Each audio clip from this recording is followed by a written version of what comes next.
welcome to our YouTube series on the business statistic and research method for NET JRF aspirant. Today we will dive into the fundamental topic of measure of central tendency. These measures provide valuable insight into the central or typical value of the data set. Let's get started. Measure of central tendency are the numerical value that aims to represent the center or average of the data set. The three commonly used measures are the mean, median and mode. So now let's first discuss the mean. The mean is calculated by the summing all the values in the data set and dividing it by the total number of observations. It represents the arithmetic average of the data. To calculate the mean, let's consider the following data set, that is 12, 15, 18, 20, 22 and 25. To find the mean, we add up all the numbers in the data set. Next, we divide the sum by the total number of observations, which is 6 in the case. Therefore, the mean is 112 divided by 6, that is 18.67.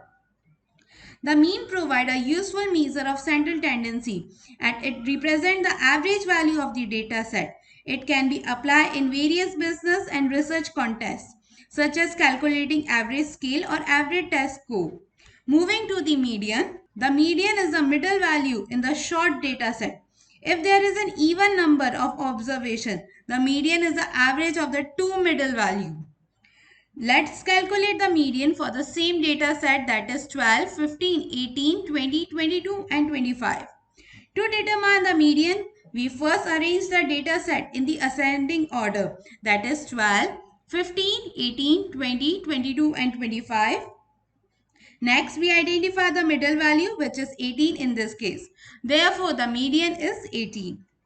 The median is particularly useful when dealing with a data set that contain outliers or extreme value. It represents the central value that divides the data set into two equal halves. Finally, let's explore the mode. The mode is the value that most frequently in the data set. It represents the most common observation. Let's consider the data set that is 12, 15, 18, 20, 20, 25.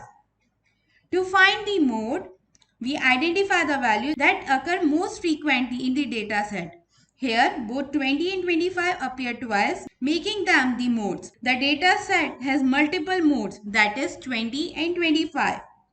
The mode help identify the most frequent or popular observation in our data set. It can be beneficial in the market research, identifying the customer preference or analyzing the categorical data.